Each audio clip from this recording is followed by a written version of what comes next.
FLOORWORK's Colleen here, and we're going to do a short tutorial on shoulder stands, including some fun shapes and a couple of fun exits. So I'm going to presume that you have already warmed up your shoulders and your hips. We're going to be pushing our shoulder into the ground. So if you think this might be uncomfortable, go ahead and grab a sweatshirt.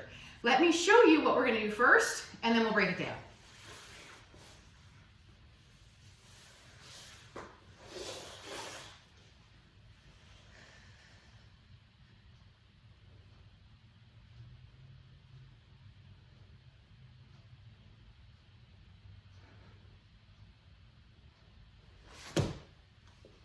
Option number one.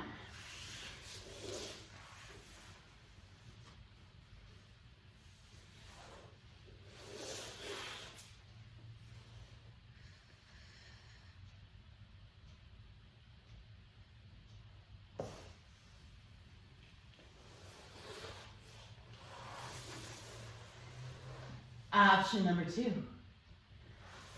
All right, folks. So, talking about two different options here, what's the major difference? Back bendy / hip bendy feeling. If you feel like you've got a real bendy back and are real comfortable in those arch or fang type shapes, cool, option one might be your favorite. If you're like, nope, then option two might be a better option for you. Either way, as you can see, we're really pushing that shoulder into the ground. So, we're gonna start on our knees and then come forward onto the ground. You're pushing your back shoulder internally into the ground, palm up. Some folks do this with the elbow bent. I'm gonna do this with the arm straight because it makes the transitions out of them a little bit more straightforward. So coming down onto the ground, bring that back arm internally rotated, press it onto the ground. Front hand is gonna make a little box, pushing into the ground by your face. Take your front leg, straighten it, swing it forward, trying to get your knee onto your elbow. Internally rotate that hip using your obliques to think about, boop, letting the booty up. Straighten the back leg. Push the shoulder into the ground. Push the big toe of the front leg into the ground. Swoop the back leg around and up. Then shoot lightning bolts out of those toes and imagine that leg lifting up, up, up. Now, try to meet the legs together. When you meet the legs together, think about internal hip rotation, and then try to bend your knees, bringing your toes to reach behind you. Don't think so much about toes to your head.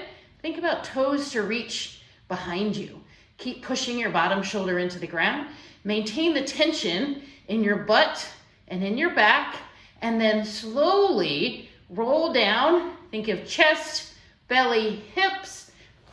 As soon as the thighs hit, let the knees bend and push back. Okay? You probably don't need knee pads. I've never had any knee pain there, but if you are concerned watching that, put on some knee pads. And you can totally do that in heels. Now, if you don't like back bendy stuff, option two. Same entry, but the way we come down is different, okay? So, you're still starting again on your knees, and you're gonna bring that back shoulder to internally rotate, pushing down into the ground. I'm gonna keep that back arm straight. Front arm is still bent.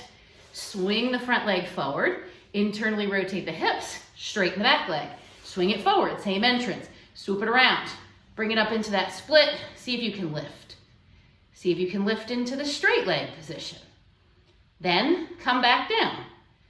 Take that front leg and you're gonna bring it down to the ground first, swinging it back towards your hands. Then the second leg comes down and lands over it. So you're really internally rotating your hip using your obliques here. Then thread the leg over.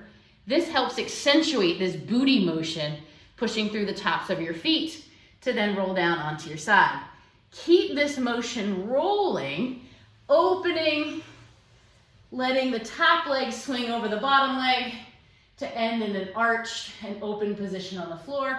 Legs externally rotated, shoulders externally rotated on the crown of your head. Give those a try. Let me know what you think.